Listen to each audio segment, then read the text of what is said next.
Hello, and welcome to The Dugout, the show that does for football what Mike Ashley does for Newcastle United. Finally starts to win over a few fans before ballsing it up again in comprehensive style. Yes, the most ridiculous news since you were last with us is the decision to rename St James's Park the Sports Direct Arena. I mean, come on, the least they could have done is get a company who actually know how to hang up clothes to sponsor them. Oh, and that sees the return of this, by the way, the Mike Ashley Newcastle United jokeometer, which currently has Mikey's arrow pointing downwards towards the area of big, fat joke. Talking of jokes, England beat Spain. Yes, Spain, the world and European champions. And that was despite England actually being a little bit rubbish. It led to idiotic fans across the country declaring that we were now basically world champions, cream of the crop. Although, if that's what you think, bear in mind that Argentina beat Spain 4-1 last year and were then beaten by Japan, who were defeated by North Korea a couple of days ago. So, yeah, Kim Jong-il's lads now reign as the unofficial football world champions. And if you don't believe me, you can go to ufwc.co.uk and check it out for yourself, yeah? Elsewhere, Ireland are into the European Championships following their victory over Estonia, which means England fans can now follow a team who have got a chance of winning a few games. Ba-da-ba-da-boom! Yes. Returning to domestic matters, and Carlos Tevez stopped bothering to turn up to training and instead decided to head back to Argentina. This, of course, was just days after the PFA had defended his behaviour and refused to allow Manchester City to fine him 4 weeks' wages for allegedly refusing to play against Bayern Munich. Anyway, the PFA's chief executive Gordon Taylor seemed to have lost it when he spoke to reporters following reports of Tevez's jaunt to South America. Like the Fleetwood Mac song, you know, footballers, players only love you when they're playing. Tevez really is becoming an albatross around City's neck.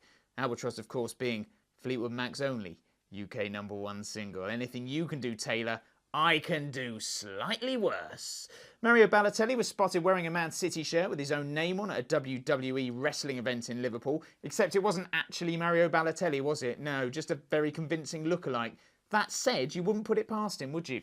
Speaking of Mad Mario, a new Inter Milan manager Claudio Ranieri has declared an interest in bringing him back to the San Siro, but we will do everything in our power here at the Dugout to stop that man leaving this country. We'll even pay for our own border controls if necessary. Yeah, it's almost political satire, that. And Petr Cech took another step to basically becoming a cyborg after he dealt with his broken nose by adding a new addition to his headgear. Look at this.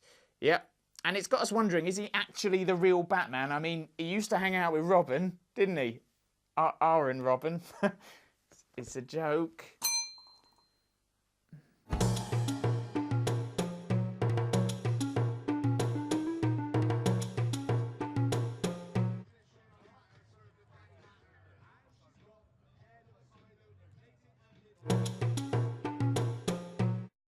Summer 2005, and as arch rivals Cologne and Mönchengladbach enter the close season, Cologne begins searching for a new sponsor. They're contacted by the Cyprus Tourist Board with an offer for shirt sponsorship in a bid to lure more German tourists to the island. A German representative of the Tourist Board meets with the Cologne directors and they make plans for the deal, and while no contract is signed, the deal is sealed by a butch and manly handshake. The club released statements saying that Cologne Airport will offer dirt-cheap flights to Cyprus, and a series of press events are held with photographs of the club president with a Cyprus holiday brochure and of the club's directors of the Tourist Board representative being taken. A few days later, a small German TV station sent a camera crew to the address of the Tourist Board in Cyprus, and when they get there, they find it doesn't exist. The crew attempt to contact the representative of the Tourist Board, remember this guy here in the middle, but don't hear back from him. So they go to his house, but he isn't there either. He's moved out. The only sign of life in the property is in fact a giant Mönchengladbach club flag hanging in the garden. A truly magnificent effort from the Gladbach fan, and a murking that Rio Ferdinand himself would be proud of.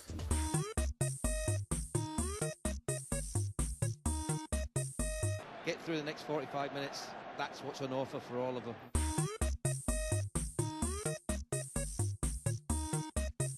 So since we were last here, Michael Owen has gone and got himself injured again. The Manchester United... Excuse me a moment. Hello? Hello, is that you on Sky Sports? No, this isn't your on Sky Sports. This is the Dugout. We don't have anything to do with Jason Cundy. You must have seen that jacket. Oh, I just wanted to phone up and talk about Ireland qualifying for the Euros. Well, we are a football show, so, I mean, if you want to talk about that, then I suppose I can spare you a couple of Oh, minutes. is this on the TV then? We're on the internet. We're working our way up. We'll be on TV soon, I'm sure. Tell us about Ireland. Well, I'm delighted, obviously, for Trapattoni and everyone, all the boys, all qualifying, going to Ukraine and Poland. It's an exciting time. You know, we kissed the Barney Stone and we got the gift of the gab. You've got the gift of the gab. How do you think you'll do over in the Ukraine and Poland then? Do you think you'll do well? Obviously, we have a lot of four-leaf clovers, so hopefully we'll have a lot of luck of the Irish over there, you know, and Guinness. You're dipping in and out of Irish. It's a little bit suspect. I mean, I'll go with it. Who do you think is the star man to keep an eye out for then next summer? Oh, the Michael Flatley. Michael Flatley. You're not Irish, are you? What? Where are you from? Where are you from? Watford. Waterford. Watford. You're from Watford. You're from Watford. Ah, but Jesus, Terry Wogan, Leprechauns. I'm hanging up on you. You're an idiot. Guinness. I'm going. Goodbye.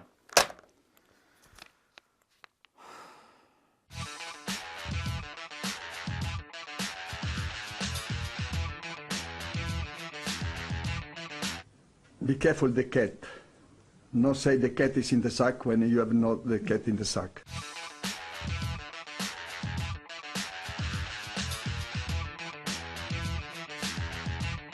Now, in our last episode, we spoke to Bishop Stortford midfielder Scott Schulten and got you lot to pick a celebration for him should he manage to score a goal. Well, the lines are now closed, the votes have been counted and verified, and I can now announce the results.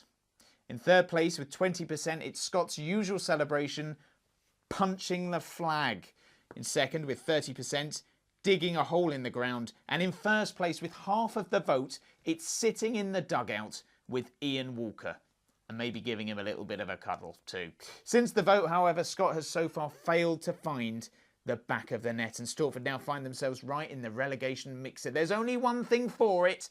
I, Dominic Percival Crofts, need to get on the blower and give a rousing team talk to the gaffer Ian Walker. I'll pass on my tactical nous, my managerial magic and my motivational skills next episode. And like Daz Ultra, I guarantee results.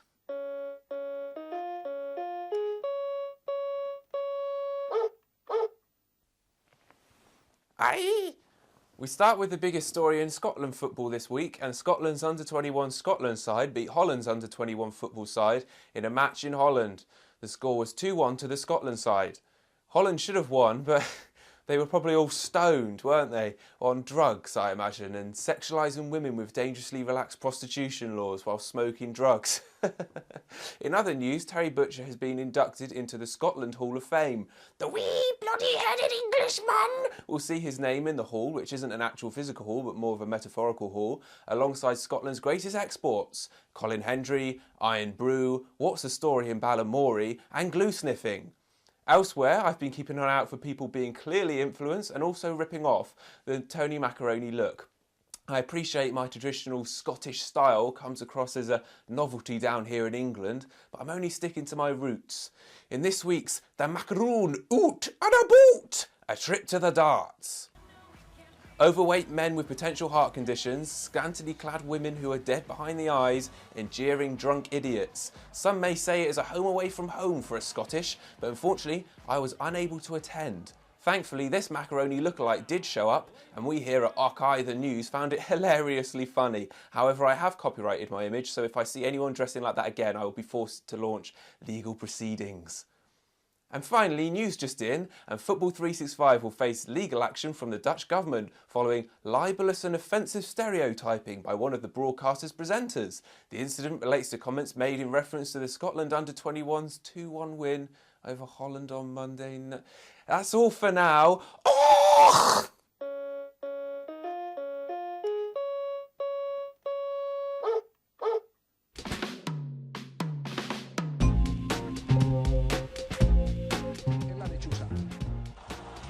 Estaba en zona de alimentación la lechuza, en el marco defendido por David Ospina. Una cámara del gol Caracol la toma. Espectacular, definitivamente.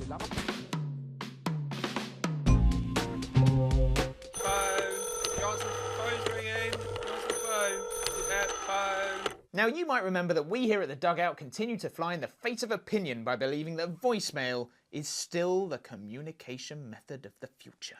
Unfortunately, you, our loyal viewers, seem to share the view of the masses and have been ignoring our call for messages to 07748 075 447. In recent weeks, we've offered this, a John Motson DVD, this, a Sky Sports keyring, and the coup de grace, this, a Sky Sports cap, all in the hope that someone would give us a call.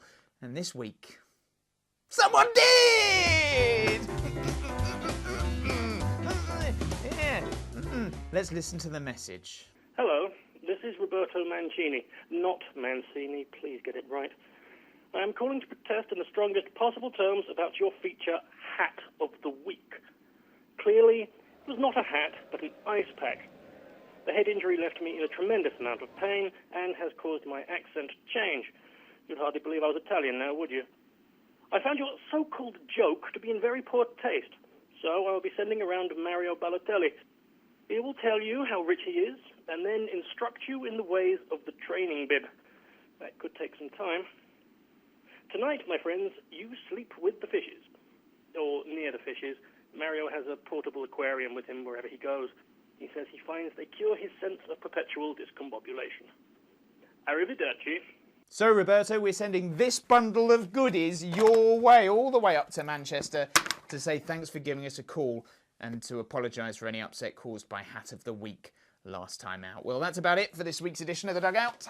The phone number is still 07748 075 447. You can follow our hilarious antics on Facebook too at facebook.com/The Dugout Podcast. And we're, of course, also on Twitter as well, the Dugout F365, if you want to get in touch. We're back in 2 weeks' time, but in the meantime, enjoy your football and bye for now.